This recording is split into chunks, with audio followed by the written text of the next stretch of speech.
Welcome. Can I turn this on? Maybe? All right. Can people hear in the back? Can you guys hear me? Is the mic on? No? Maybe you can ask them to turn it on. Maybe we can get a big, there we go. All right. Maybe we can get a bigger auditorium, we'll see.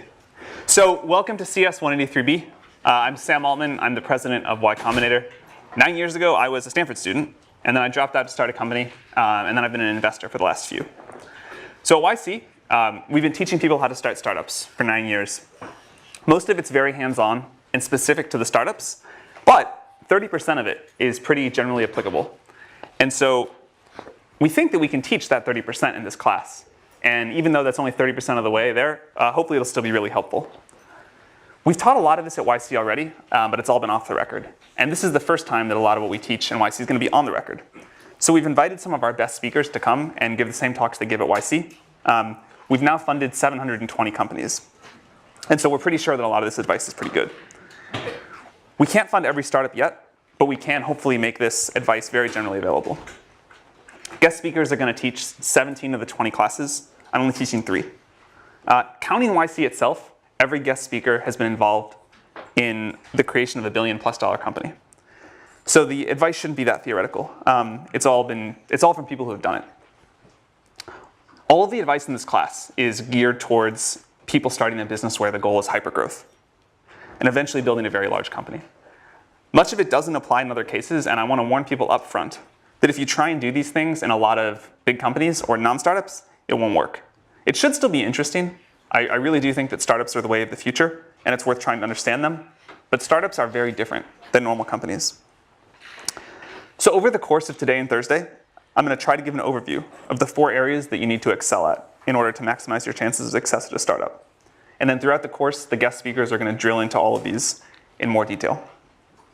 So the 4 areas. You need a great idea, a great product, a great team, and great execution.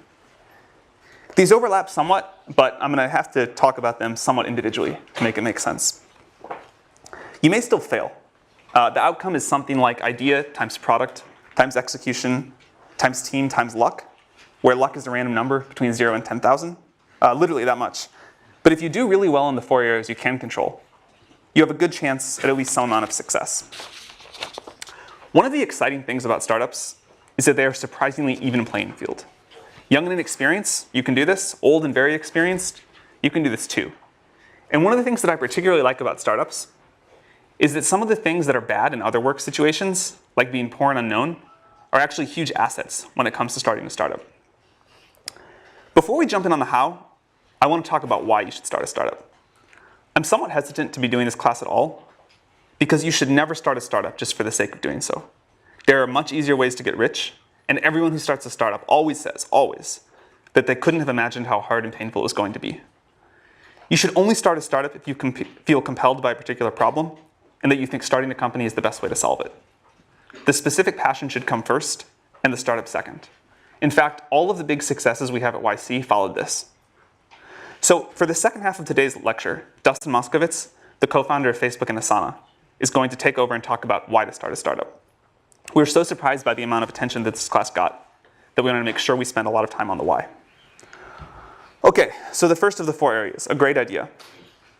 It's become popular in recent years to say that the idea doesn't matter. In fact, it's almost uncool to spend a lot of time thinking about the idea for a startup. You're just supposed to start, throw stuff at the wall, see what sticks, and not even spend any time thinking about if it'll be valuable if it works. And pivots are supposed to be great. The more pivots, the better.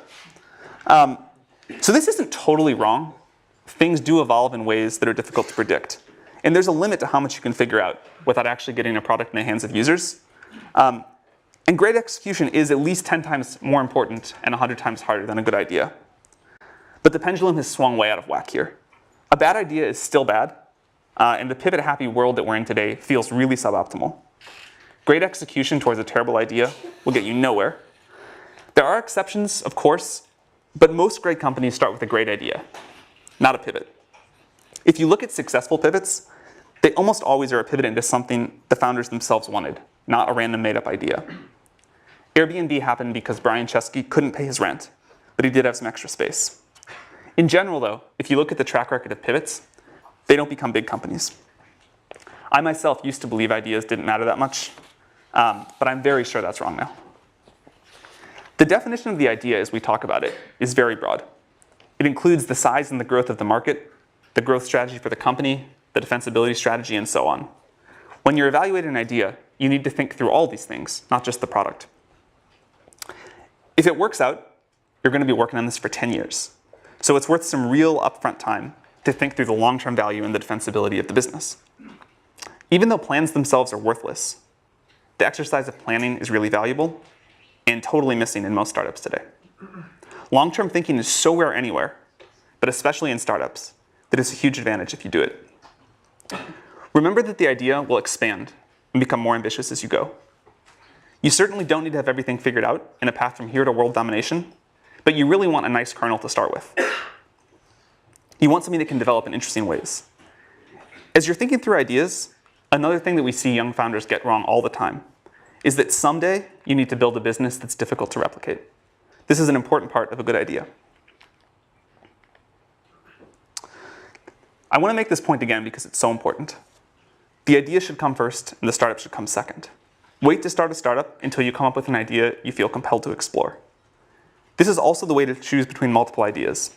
If you have several ideas that all seem pretty good, work on the one that you think about most often when you're not trying to think about work.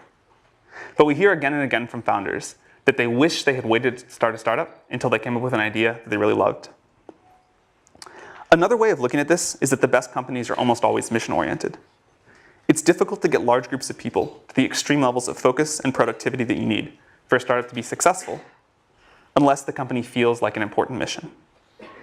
And it's usually really hard to get that without a great founding idea. A related advantage of mission-oriented ideas is that you yourself will be dedicated to them. It takes years and years, usually a decade, to create a great startup. If you don't love and believe in what you're building, you'll likely to give up at some point along the way. There's no way I know of to get through the pain of a startup without belief that the mission really matters. A lot of founders, especially students, believe that their startup's only going to take 2 or 3 years, and then after that they'll work on what they're really passionate about.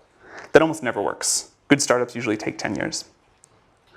A third advantage of mission-oriented companies is that people outside the company are more willing to help you.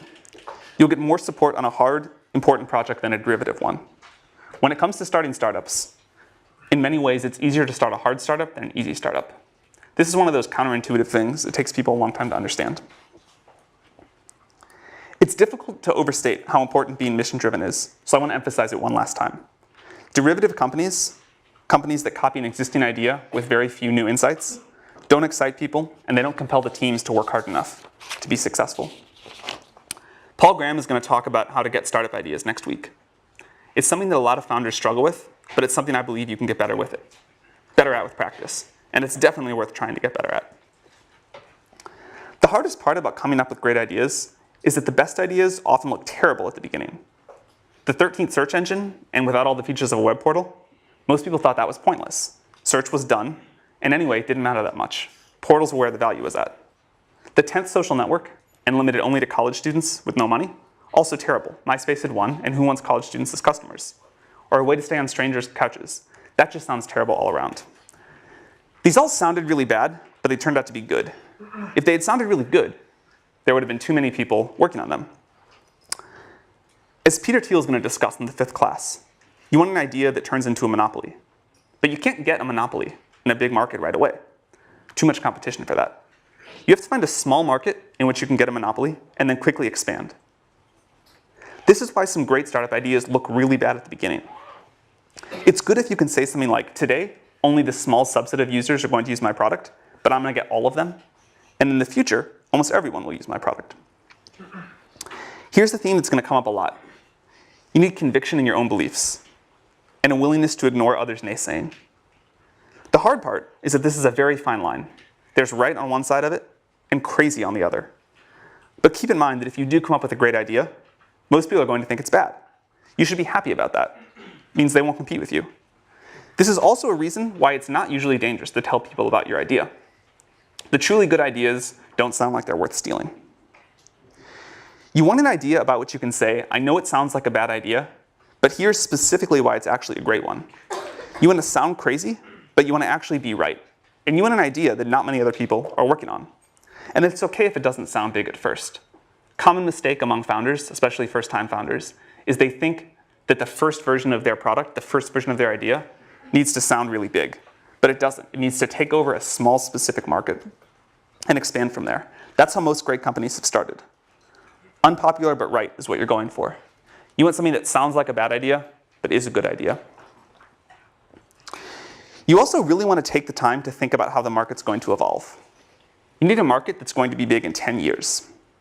Most investors are obsessed with the market size today, and they don't think at all about how the market's going to evolve. In fact, I think this is one of the biggest systemic mistakes that investors make. They think about the growth of the startup itself. They don't think about the growth of the market. I care much more about the growth rate of the market than its current size. And I also care if there's any reason that it's going to top out. You should think about this. I'd prefer to invest in a company that's going after a small but rapidly growing market than a big but slow growing one. One of the big advantages of these sorts of markets, these small but rapidly growing markets, is that customers are usually pretty desperate for a solution. And they'll put up with an imperfect but rapidly improving product. And a big advantage of being a student, one of the two biggest advantages, is that you probably have better intuition about which markets are likely to start growing rapidly than older people do. Another thing that students usually don't understand, or at least takes a while, you cannot create a market that doesn't want to exist. You can basically change everything in a startup but the market. So you should actually do some thinking to be sure, or at least as sure as you can be, that the market you're going after is going to grow and be there. There are a lot of different ways to talk about the right kind of market. For example, surfing someone else's wave, or stepping into an up elevator, or being part of a movement. But all of this is just a way of saying you want a market that's going to grow really quickly. It may seem small today, it may be small today, but you know, and other people don't, that it's going to grow really fast. So think about where this is happening in the world. You need this sort of a tailwind to make a startup successful. The exciting thing is there are probably more of these tailwinds now than ever before. As Mark Andreessen says, software's eating the world. It's just everywhere. There are like so many great ideas out there. And you just have to pick one and find one that you really care about. Another version of this that gets down to the same idea is Sequoia's famous question, why now? Why is this the perfect time for this particular idea and to start this particular company? Why couldn't it have been done 2 years ago? And why will 2 years in the future be too late? For the most successful startups we've been involved with, they've all had a great idea, great answer to this question. And if you don't, you should be at least somewhat suspicious about it. In general, it's best if you're building something that you yourself need. You'll understand it much better than if you have to understand it by talking to a customer to build the very first version. If you don't need it yourself, and you're building something that someone else needs, realize that you're at a big disadvantage and get very, very close to your customers. Try to work in their office if you can, and if not, talk to them multiple times a day. Another somewhat counterintuitive thing about good startup ideas is that they're almost always very easy to explain and very easy to understand. If it takes more than a sentence to explain what you're doing, it's almost always a sign that it's too complicated. It should be a clearly articulated vision with a small number of words. And the best ideas are usually either very different from existing companies in one important way, like Google being a search engine that worked just really well and none of the other stuff of the portals, or totally new like SpaceX. Any company that's a clone of something else that already exists with some small or made up differentiator, like we're going to be X beautiful design, or we're going to be Y for people that like red wine instead, that usually fails. So as I mentioned, one of the great things about being a student is that you have a very good perspective on new technology. And learning to get good at having new ideas takes a while. So start working on that right now. That's one thing we hear from people all the time, that they wish they had done more of when they were a student. The other is meeting potential co-founders. You have no idea how good of an environment you're in right now for meeting people that you can start a company with down the road. And the one thing that we always tell college students is more important than starting any particular startup is getting to know a lot of potential co-founders. So I want to finish this section of my talk with a quote from 50 Cent. This is from when he was asked about vitamin water. I won't read it, it's up there. But it's about the importance of thinking about what customers want and thinking about the demands of the market. Most people don't do this. Most students especially don't do this.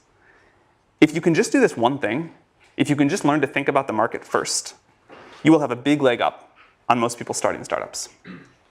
And this is probably the thing that we see wrong with Y Combinator apps most frequently is that people have not thought about the market first and what people want first. So for the next section, I'm going to talk about building a great product. And here again,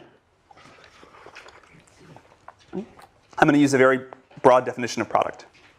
It includes customer support and copyright explaining the product. Anything involved in your customer's interaction with what you built from them. To build a really great company, you first have to turn a great idea into a great product. This is really hard, but it's crucially important, and fortunately, it's pretty fun. Although great products are always new to the world, and it's hard to give you advice about what to build, there are enough commonalities that we can give you a lot of advice about how to build it. One of the most important tasks for a founder is to make sure that the company builds a great product. Until you've built a great product, almost nothing else matters. When really successful startup founders tell the story of their early days, it's almost always sitting in front of the computer working on their product or talking to their customers. That's pretty much all the time. They do very little else. And you should be very skeptical if your time allocation is much different. Most other problems that founders are trying to solve, raising money, getting more press, hiring, business development, etc., these are significantly easier when you have a great product. It's really important to take care of that first. Step one is to build something that users love. At YC, we tell founders to work on their product, talk to users, exercise, eat, and sleep, and very little else.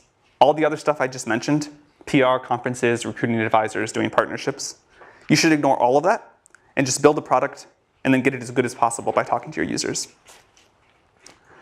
Your job is to build something that users love.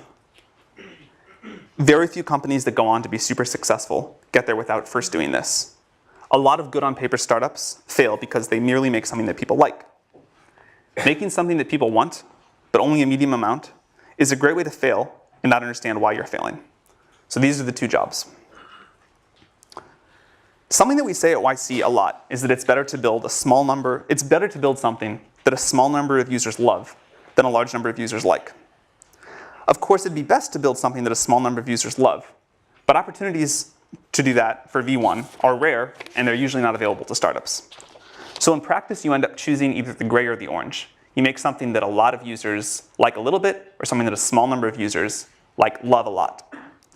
And this is a very important piece of advice. Build something that a small number of users love. It's much easier to expand from something that a small number of people love to something that a lot of people love than from something that a lot of people like to a lot of people love. If you get this right, you can get a lot of other things wrong. If you don't get this right, you can get everything else right, and you'll probably still fail. So when you start in a startup, this is the only thing you need to care about until it's working. Should we explain that again? Sure. So you have a choice in a startup. The best thing of all worlds would be to build a product that a lot of people really love. In practice, you can't usually do that because a big company, if there's an opportunity like that, Google or Facebook will do it. So there's a limit to the area under the curve of what you can build. And you can either build something that a lot of users like a little bit, or you can build something that a small number of users love a lot. And the total amount of love is the same. It's just a question of how it's distributed. And there's this law of conservation of how much happiness you can put into the world with the first product of a startup. And so startups always struggle with which of those two they should go. And they seem equal, right? Because the area under the curve is the same. But we've seen this time and again that they're not, and that it's so much easier to expand. Once you've got something that some people love, you can expand that to something that a lot of other people love. But if you only get ambivalence or sort of weak enthusiasm, and then try to expand that, you'll never get up to a lot of people loving it. So the advice is find a small group of users and make them really love what you're doing. Does that make sense? All right. One way that you know when this is working is that you'll get growth by word of mouth. If you make something people love, people will tell their friends about it. This works for consumer products and enterprise products as well. When people really love something, they tell their friends about it, and you'll see organic growth.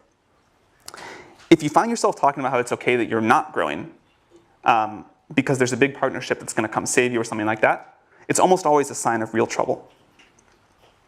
Sales and marketing are really important, and we're going to have 2 classes on them later. But if you don't have some early organic growth, then your product probably isn't good enough yet. A great product is the secret to long-term growth hacking. You should get that right before you worry about anything else. It doesn't get easier to put off making a great product. If you try to build a growth machine before you have a product that some people really love, you're almost certainly going to waste your time. Breakout companies almost always have a product that's so good that it grows by word of mouth.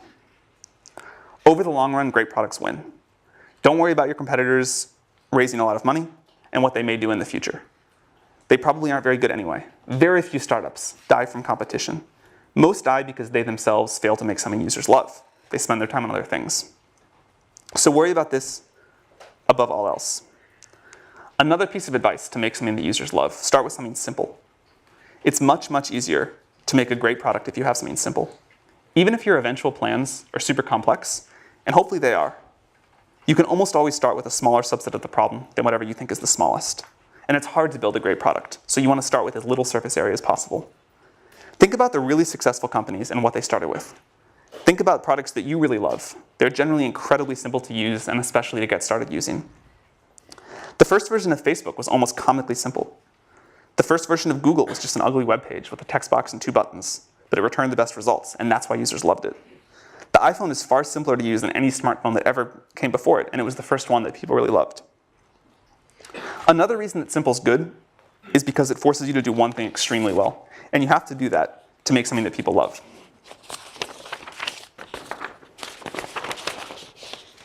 The word fanatical comes up again and again when you listen to successful founders talk about how they think about their product. Founders talk about being fanatical in the way they care about the quality of the small details, fanatical in getting the copy that they use to explain the product just right, and fanatical in the way they think about customer support. In fact, one thing that correlates with success among the YC companies is the founders that hook up PagerDuty to their ticketing system, so that even if a user emails in the middle of the night when the founders are asleep, they still get a response within an hour. Companies actually do this in the early days. These founders feel physical pain when the product sucks and they want to wake up and fix it. They don't ship crap, and if they do, they fix it very, very quickly. And it definitely takes some level of fanaticism to build a great product. You need some users to help with the feedback cycle, but the way to get those users is manually. You should go recruit them by hand. Don't do things like buy Google Ads in the early days to get initial users. You don't need very many. You just need ones that will give you feedback every day and eventually love your product. So instead of trying to get them on Google AdWords, just find a few people in the world that will be good users, recruit them by hand. Ben Silverman, when everyone thought Pinterest was a joke, recruited the initial Pinterest users by chatting up strangers in coffee shops. He really did. He just walked around Palo Alto and said, will you please use my product? He also used to run around the Apple store in Palo Alto, and he would set all the browsers to the Pinterest homepage real quick before they caught him and kicked him out. So that then when people walked in there, they're like, oh, what is this? This is an important example of doing things that don't scale. If you haven't read Paul Graham's essay on that topic, you definitely should. So get users manually, and remember that the goal is to get a small group of them to love you. Understand that group extremely well, get extremely close to them. Listen to them, and you'll almost always find out that they're very willing to give you feedback. Even if you're building the product for yourself, listen to outside users, and they'll tell you how to make a product they'll pay for. Do whatever you need to make them love you, make them love what you're doing, because they're also going to be the advocates that help you get your next users. You want to build an engine in the company that transforms feedback from users into product decisions. Then get it back in front of the users and repeat. Ask them what they like and what they don't like, and watch them use it. Ask them what they pay for. Ask them if they'd be really bummed if your company went away. Ask them what would make them recommend the product to their friends. And ask them if they've recommended it to any yet. You should make this feedback loop as tight as possible. If your product gets 10% better every week, that compounds really, really quickly. One of the great advantages of software startups is just how short you can make the feedback loop. It can be measured in hours, and the best companies usually have the tightest feedback loops. You should try to keep this going for all of your company's life, but it's really important in the early days. The good news is that all of this is doable. It's hard, it takes a lot of effort, but there's no magic. The plan is at least straightforward, and you will eventually get to a great product. Great founders don't put anyone between themselves and their users. The founders of these companies do things like sales and customer support themselves in the early days. It's critical to get this loop embedded in the culture. In fact, a specific problem that we always see with Stanford startups for some reason is that the students try and hire sales and customer support people right away. And you've got to do this yourself. It's the only way. You really need to use metrics to keep yourself honest on this. It really is true that the company will build whatever the CEO decides to measure. If you're building an internet service, ignore things like total registrations. Don't talk about them. Don't let anyone in the company talk about them. and look at growth in active users, activity levels, cohort retention, revenue, net promoter scores, these things that matter, and then be brutally honest if they aren't going in the right direction. Startups live on growth. It's the indicator of a great product. So this about wraps up the overview on building a great product. I want to emphasize again that if you don't get this right, nothing else we talk about in the class will matter. You can basically ignore everything else that we talk about until this is working well. On the positive side, this is one of the most fun parts of building a startup. So I'm going to pause here. I'll pick back up with the rest of this on Thursday. And now we're going to have Dustin talk about why you should start a startup. Thank you for coming, Dustin. Sure. But yeah, so Sam asked me to talk about why you should start a startup. There's a bunch of reasons you might have. And there's a bunch of common reasons that people have that I hear all the time for why you might start a startup. It's important to know like what reason is yours, because some of them only make sense in certain contexts. Some of them will actually like lead you astray. You may have been misled by the way that Hollywood or the press likes to romanticize entrepreneurship. So I want to try and like illuminate some of those potential fallacies so you guys can make the decision in a clear way. And then I'll talk about the reason I like best for actually starting a startup. It's very related to a lot of what Sam just talked about. But surprisingly, I don't think it's the most common reason. Usually people have one of these other reasons, or they just want to start a company for the sake of starting a company. So the four common reasons, just to enumerate them, are it's glamorous, you'll get to be the boss, you'll have flexibility, especially over your schedule, and you'll have the chance to have bigger impact and make more money than you might by joining a later stage company. So, okay, you guys are probably pretty familiar with this concept. When I wrote the Medium post, which a lot of you guys read a year ago, I felt like the story in the press was a little more unbalanced. Entrepreneurship just got romanticized quite a bit. The movie The Social Network came out, had a lot of sort of like bad aspects of what it's like to be an entrepreneur, but mainly sort of painted this picture of like there's a lot of partying and you kind of move from like one brilliant insight to another brilliant insight, and really made it seem like this like really cool thing to do. And I think the reality is just not quite so glamorous. There's an ugly side to being an entrepreneur, and also just more importantly, what you're actually spending your time on is just a lot of hard work. Sam mentioned this, but you're basically just sitting at your desk, heads down, focused, answering customer support emails, doing sales, figuring out hard engineering problems. So it's really important that you kind of like go in with eyes wide open. And then also it's really quite stressful. This has been a popular topic in the press lately. The Economist actually ran a story just last week called like Entrepreneurs Anonymous, and shows like a founder kind of like hiding under his desk and talking about like founder depression. This is like a very real thing. Like, let's be real. If you start a company, it's going to be extremely hard. Why is it so stressful? So a couple reasons. One is you've got a lot of responsibility. So people in any kind of career have fear of failure. It's kind of just like a dominant part of the psychology. But when you're an entrepreneur, you have fear of failure on behalf of yourself and all of the people who decided to follow you. So that's really stressful. In some cases, these people are depending on you for their livelihood. Even when that's not true, they have decided to devote the best of your years of their life to following you. And so you're responsible for the opportunity cost of their time. So that's a big deal. And you're always on call if something comes up. Maybe not always at 3 in the morning, but for some startups that's true. But if something important comes up, you're going to deal with it. That's kind of the end of the story. Doesn't matter if you're on vacation, doesn't matter if it's the weekend. You kind of always got to be on the ball and always be in a place mentally where you're prepared to deal with those things. And then a sort of special example of that or of this kind of stress is fundraising. So scene from The Social Network. This is us partying and working at the same time, and somebody's spraying champagne everywhere. So The Social Network spends a lot of time kind of painting these scenes. Mark's not in the scene. The other thing they spend all their time on is kind of like painting him out to be a huge jerk. This computer? Yeah. Oh. Okay, so this is an actual scene from. See, I'm going to move this just a little. Oh no. This will work. This will work. Okay. On the PDF as well. Yeah. Okay. Okay, cool. So this is an actual scene from Palo Alto. Spent a lot of time at this desk, just kind of heads down and focus. Mark was still kind of a jerk sometimes, but in this more like fun, lovable way, and not a like sociopathic scorn lover way.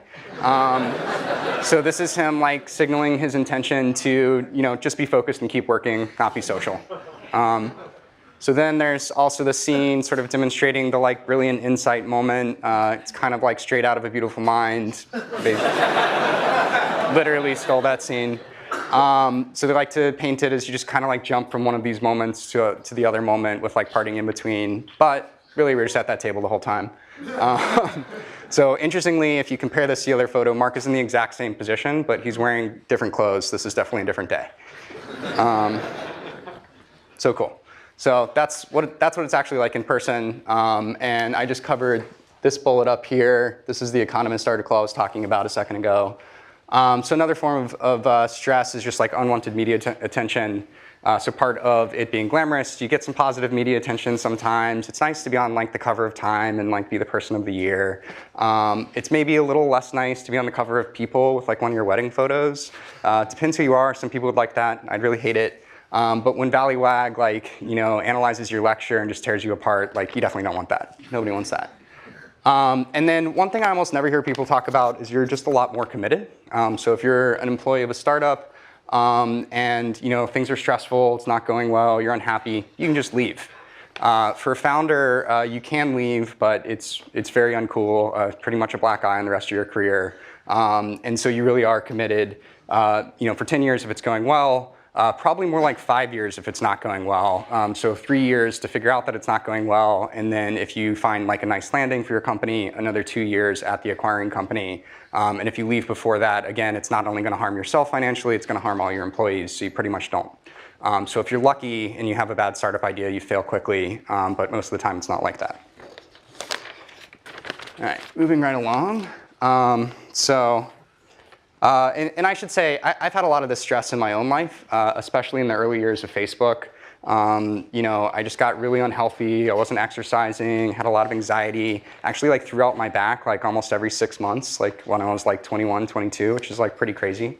And so if you do start a company, be aware that you're going to have to deal with this and you have to actually manage it. It's actually like one of your core responsibilities. Ben Horowitz likes to say like the #1 role of a CEO is managing your own psychology. It's absolutely true. Make sure you do it. So another reason, so people, especially if they've already had a job at another company, you tend to develop this narrative of like, okay, like the people running this company are idiots. They're making all these stupid decisions. They're spending their time in these stupid ways. I'm going to start a company and I'm going to do it better. I'm going to like set all the rules. It's a pretty attractive idea. Makes a lot of sense. If you've read my Medium post, you know it's coming. I'll give you guys a second to read this quote.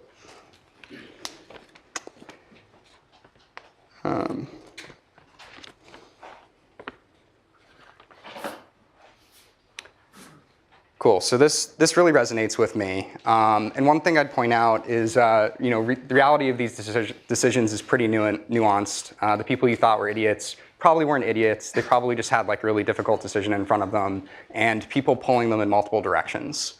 So the most common thing I have to spend my time on and focus my energy on as a CEO is like the problems that like other people are bringing to me, the other priorities that people create.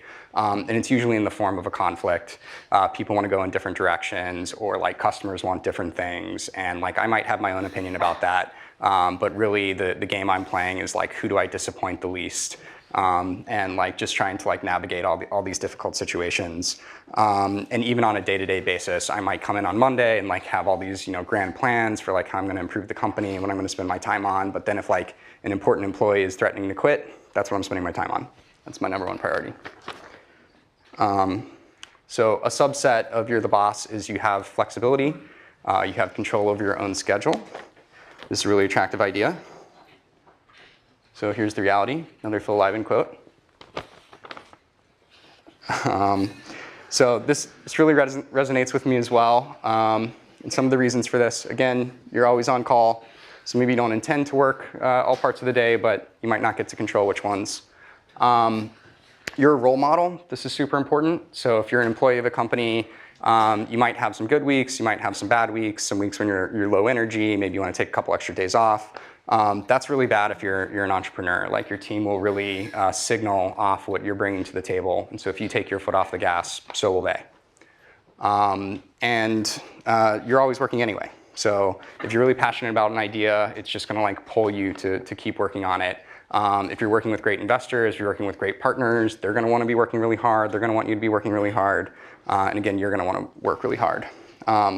So some companies like to tell the story about you can have your cake and eat it too. You can have like 4-day work weeks maybe. If you're Tim Ferriss, maybe you can have a 12-hour work week. It's a really attractive idea. And it does work in a particular instance, which is if you want to like actually have a small business or go after a niche market, then you're a small business entrepreneur. That makes total sense. But as soon as you get past like 2 or 3 people, you really need to step it up and be full-time committed. Cool. So this is the big one. So this is the one I hear the most, especially like candidates applying to Asana.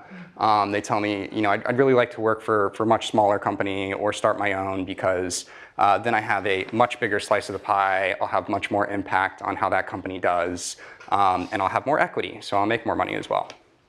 So let's examine when this might be true. So I'll explain these tables. They're a little complex, but let's focus on the left first. So this is just explaining Dropbox and Facebook. These are their current valuations. And this is how much money you might make as employee number 100 coming into these companies, especially if you're like a relatively experienced engineer, like you have like 5 years of industry experience. You're pretty likely to have an offer that's around 10 basis points. So if you joined Dropbox a couple years ago, the upside you'd have already locked in is about 10 million. There's plenty more growth from there if you leave in the company. If you joined Facebook a couple years into its existence, you made $200 million. This is a huge number. And if you, even if you joined Facebook as employee number 1,000, so you joined it in like 2009, you still made $20 million. That's a giant number. And that's how you should be benchmarking when you're thinking about what might I make as an entrepreneur. So moving over to the table on the right, these are 2 theoretical companies you might start. So Uber for pet sitting, pretty good idea. If you're really well suited to this, you might have a really good shot at building a $100 million company. And then your share of that company is pretty likely to be about 10%. This certainly fluctuates. Some founders have a lot more than this, some have a lot less. But after multiple rounds of dilution, multiple rounds of option pool creation, you're pretty likely to end up about here. If you have more than this, I'd recommend Sam's post on like the equity split between founders and employees. You probably should be giving out more. So basically, if you're extremely confident about building this $100 million business, which is a big ask, it should go without saying that you should have a lot more confidence in Facebook in 2009 or Dropbox in 2014 than you might for a startup that doesn't even exist yet. Then this is worth doing. So if you have a $100 million idea and you're pretty confident you can execute it, I would consider that. If you think you're the right entrepreneur to build Uber for space travel, that's a really huge idea, $2 billion idea. You're actually going to have a pretty good return for that. You should definitely do that. This is also only the value after 4 years, and this idea probably has legs. So definitely go after that. If you're thinking of building that, you probably shouldn't even be in this class right now. You should just go and build that company. So why is this financial reward and impact? I really think that financial reward is very strongly correlated with the impact you have on the world. If you don't believe that, let's talk through some specific examples and not think about the equity at all. So why might joining a late-stage company actually provide you a lot of impact? You get this force multiplier. They have an existing massive user base. If it's Facebook, it's 1 billion users, or if it's Google, it's 1 billion users. They have existing infrastructure you get to build on. That's also increasingly true for new startups, thanks to like AWS and all these like awesome independent service providers. But you usually get some like proprietary technology and it's all maintained for you. It's a pretty great place to start. And you get to work with a team and they'll help you just leverage your idea into something great. So a couple specific examples. Brett Taylor came into Google as around employee number 1,500, and he invented Google Maps. This is a product you guys probably use every day. I used it to get here, and it's used by hundreds of millions of people all around the world. Didn't need to start a company to do that. Did happen to get a big financial reward, but the point is he had massive impact. My co-founder, Justin Rosenstein, joined Google a little later after Brett. He was a PM there. And just as a side project, he ended up prototyping Chat, which used to be a standalone app, as integrated into Gmail, like you see it in the upper right there. And before he did that, like people didn't even think you could do chat over Ajax or chat in the browser at all. And he just kind of like demonstrated it and showed it to his team, and then they made it happen. And again, this is probably a product most of you use maybe every day. And then perhaps even more impressively, shortly after that, JR left. He became employee round number 250 at Facebook, and he led a hackathon project along with people like Andrew Bosworth and Leah Pearlman to create the like button. So this is one of the most popular elements anywhere on the web, totally changes how people use it. And again, didn't need to start a company to do it, and almost certainly would have failed if he had tried, because he really needed the distribution of Facebook to make it work. So important to keep in mind the context for what kind of company you're trying to start, and like where will you actually be able to make it happen. So what's the best reason? So Sam already talked about this a little bit, but basically you can't not do it. You're super passionate about this idea. You're the right person to do it. You've got to make it happen. So how does this break down? So we're getting close to the end here. Am I doing that time? Cool. Sweet, perfect. This is sort of like a wordplay. You can't not do it in two ways. One is you're so passionate about it that you have to do it. You're going to do it anyway. And this is really important because you'll need that passion to get through all of those like hard parts of being an entrepreneur that we talked about earlier. You'll also need it to effectively recruit. Candidates can smell when you don't have passion, and there are enough entrepreneurs out there who do have passion that they may as well work for one of those. So this is sort of like table stakes for being an entrepreneur. Your subconscious can also tell when you don't have passion, and that'll be a huge problem. And then, so the other way to interpret this is the world needs you to do it. So this is sort of validation that the idea is important. It's going to make the world better, so the world needs it. If it's not something the world needs, go do something the world needs. Your time's really valuable. There are plenty of good ideas out there. Maybe it's not one of your own, maybe it's an existing company, but you may as well work on something that's going to be good. And then the second way to interpret this is the world needs you to do it. You're actually well suited to this problem in some way. If this isn't true, it may be a sign that your time is better spent somewhere else. But also just best case scenario, if this isn't true, you outcompete the team for which it is true. And you just end up with like a suboptimal outcome for the world. That doesn't feel very good. So drawing this back to my own experience, at Asana, Justin and I were kind of like reluctant entrepreneurs before we founded Asana. So we were working at Facebook. We were already working on a great problem. And we would basically work all day long on our normal projects. And then at night, we would keep working on this internal task manager that was used internally at the company. And it was just because we were like so passionate about the idea. It was so clearly valuable that we couldn't do anything else. And at some point, we had to have the hard conversation of like, okay, well, what does it mean if we don't actually start this company? We were able to see the impact it was having on Facebook. We were pretty convinced it could be really valuable for the world. We were also pretty convinced nobody else was going to build it. The problem had been around a long time, and we just kept seeing sort of incremental solutions to it. So if we didn't go out with the one that we thought was best, we thought there'd be a lot of value left on the table. And yeah, so we just couldn't stop working on it. And literally the idea was like beating itself out of our chest, like forcing itself into the world. And I think that's the feeling you should really be looking for when you start a company. That's how you know you have the right idea. So I'll go ahead and stop there. I'll put some recommended books up here, but won't narrate them. And maybe that's the end of the class. Yeah, thank you.